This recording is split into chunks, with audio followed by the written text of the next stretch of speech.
Hello दोस्तों, तो आज इस वीडियो में हम कुछ ऐसे हिंदी वाक्यों को जो कि पास्ट कंटिन्यूअस टेंस में है उन्हें अंग्रेजी में अनुवाद करना सीखने वाले हैं।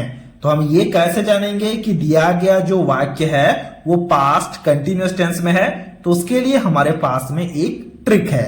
देखो, अगर किसी भी वाक्य के लास्ट में रहा था, रहे थे, रही थी, कुछ इस तरह के शब्दों का प्रयोग किया गया हो ना, तब हम कहेंगे कि दिया गया वाक्य पास्ट कंटिन्यूअस टेंस में है। जैसे कि सबसे पहला वाक्य यहां पर है, मैं स्कूल जा रहा था। देखो, रहा था लिखा गया है, यानी कि ये पास्ट कंटिन्यूअस टेंस में है। इसी प्रकार का दूसरा वाक्य को देखो, तुम अंग्रेजी पढ़ रहे थे। देखो, रहे थे लिखा गया है, यानी कि ये भी पास्ट कंटिन्यूअस टेंस में है। तो इस तरह के वाक्यों को जब भी हमें अंग्रेजी में अनुवाद करना हो ना, तो इसके लिए मैंने यहां पर एक फॉर्मूला लिख रखा है और हम हमेशा इसी फॉर्मूला का इस्तेमाल करेंगे। फॉर्मूला है सब्जेक्ट प्लस वाज या फिर वेर, फिर वर्ब को लिखना है, उसके बाद आईएनजी लगाना है। खाली वर्ब को नहीं लिखना है, वर्ब के बाद आईएनजी लगाना है, फिर ऑब्जेक्ट को लिखना है। सब्जेक्ट का मतलब क्या, जैसे यहां पर देखो, मैं स्कूल जा रहा था लिखा गया, तो मैं सब्जेक्ट हो गया, जिसके बारे में बातें होती हैं वो सब्जेक्ट हो गया।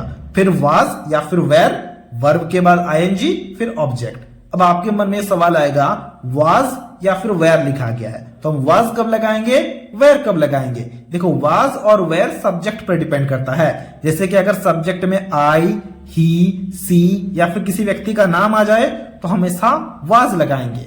और अगर सब्जेक्ट में कभी भी यू, वी या फिर दे आ जाए तो हम हमेशा वेर लगाएंगे। बात समझ पा रहे हो? तो चलो अब हम ट्रांसलेशन को करते हैं। ट्रांसलेशन को करने के लिए सबसे पहले वाक्य का इस्तेमाल करते हैं। सबसे पहला वाक्य में दिया गया है, मैं स्कूल जा रहा था। सबसे पहले सब्जेक्ट को लिखना है, सब्जेक्ट है मैं, यानी किसका अंग्रेजी में मतलब होता है आई, तो हमने यहां पर आई लिखा। फिर हमें वाज या फिर वेर शब्द का प्रयोग करना है। तो आई के शब्द में क्या लगता है, अभी अभी हमने देखा कि आई, ही, सी और राम के साथ में हमेशा वाज लगता है, तो हमने वाज लगाया। वर्ब क्या है, जा, यानी कि जाना वर्ब है, और जाना का अंग्रेजी में मतलब होता है गो, तो हमने गो लिखा। और साथ साथ में हमें आईएनजी भी लगाना, ये नहीं भूलना है, तो हमने यहां पर आईएनजी लगाया। आई वॉज गोइंग, ये हो गया मैं जा रहा था का ट्रांसलेशन। स्कूल लिखा गया, यानी कि स्कूल ऑब्जेक्ट है, तो जब भी गोइंग लिखते हैं ना तो एक टू भी लगाना होता है, तो हमने यहां पर टू लगाया।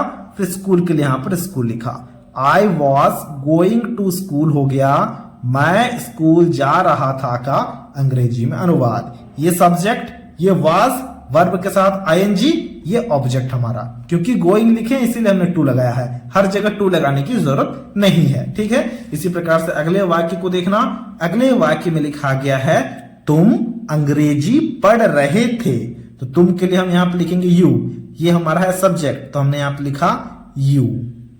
और यू के साथ में क्या लगता है बताओ, वाज लगता है या फिर वेर लगता है। जरा ध्यान से देखो, देखो यू के साथ में हमेशा वेर लगता है, तो हम यहां पर वेर लिखेंगे, यू वेर। ठीक है, फिर क्या करना है ना, फिर हमें यहां पर जो वर्ब है उसे देखना है। वर्ब है पढ़ रहे थे, यानी कि पढ़ना वर्ब है, और पढ़ना का अंग्रेजी में मतलब होता है रीड, तो हमने यहां पर रीड लिखा। लेकिन साथ में आईएनजी लगाना है, तो आईएनजी भी लगा दिया। यू वेर रीडिंग, मतलब तुम पढ़ रहे थे। क्या पढ़ रहे थे, अंग्रेजी पढ़ रहे थे। तो अंग्रेजी का जो भी अंग्रेजी में मतलब होता है, जो कि होता है इंग्लिश, उसे हम यहां पर लिखेंगे। यू वेर रीडिंग इंग्लिश हो गया तुम अंग्रेजी पढ़ रहे थे का अंग्रेजी में अनुवाद। सब्जेक्ट वेर, वर्ब के बाद आईएनजी, ये हमारा ऑब्जेक्ट। समझ पा रहे हो? बिल्कुल समझ पा रहे होगे। इसी प्रकार से अगले वाक्य को देखना। अगले वाक्य में लिखा गया, वह खाना खा रही थी। रही थी है, यानी कि यहां पर जो वह लिखा गया है वह किसी एक स्त्री के लिए लिखा गया है, तो फटाफट से हम यहां पर सी लिखेंगे। अगर पुरुष के लिए होता तो सी की जगह में ही शब्द का प्रयोग होता, और सी के साथ में हमेशा वाज लगता है। अभी अभी हमने देखा ही, सी या फिर आई या फिर किसी व्यक्ति के नाम के साथ में हमेशा वाज लगता है, तो हमने यहां पर वाज लगाया। फिर हमें वर्ब को लिखना है। वर्ब है खा, यानी कि खाना वर्ब है, जो कि क्रिया है, और खाना जो कि क्रिया होता है उसका अंग्रेजी मतलब होता है ईट, साथ में आईएनजी वर्ब के साथ। ठीक है, फिर देखो यहां पर क्या है ना, खाना लिखा गया है, तो हम यहां पर लिखेंगे सी वॉज ईटिंग फूड। खाना यानी कि यहां पर जो भोजन होता है उसका मतलब होता है फूड। तो हमने यहाँ पे लिखा सी वॉज ईटिंग फूड, ये हो गया वह खाना खा रही थी का अंग्रेजी में अनुवाद। ठीक है, इसी प्रकार से अगले वाक्य को देखना। अगले वाक्य में लिखा गया है हम लोग क्रिकेट खेल रहे थे। तो हम लोग के लिए हम यहाँ पर वी लिखेंगे। तो हमने यहाँ पर वी लिखा। ठीक है, वी के साथ में वेर शब्द का प्रयोग होता है, हम अब जानते हैं, क्योंकि यू वी और दे के साथ में हमेशा वेर शब्द का प्रयोग होता है। We were. फिर देखो खेल रहे थे, खेलना का अंग्रेजी मतलब होता है प्ले। तो हमने यहाँ पर प्ले लिखा और साथ में क्या लगाया, साथ में आईएनजी लगाया। वी वेर प्लेइंग मतलब हम लोग खेल रहे थे। क्या खेल रहे थे ना, क्रिकेट खेल रहे थे। तो फटाफट से लास्ट में यहां पर क्रिकेट लिख दिखना है। तो ये हो गया हम लोग क्रिकेट खेल रहे थे का अंग्रेजी में अनुवाद we were playing cricket. Subject were, verb के साथ आईएनजी, क्रिकेट हो गया ऑब्जेक्ट। ठीक है, इसी प्रकार से अब पांचवें वाक्य के ट्रांसलेशन को अभी आपको खुद से करना है। पांचवें वाक्य में दिया गया मैं सो रहा था। मैं का अंग्रेजी में मतलब आई होता है, था है मतलब वाज या फिर वेर लगाना है। सोना, सोना का अंग्रेजी मतलब हो जाएगा स्लीप, लेकिन रहा लिखा गया है तो इसलिए आईएनजी लगाना होगा। ये मैं लिख देता हूं स्लीपिंग, ताकि आपको ट्रांसलेशन करने में कोई भी दिक्कत ना हो।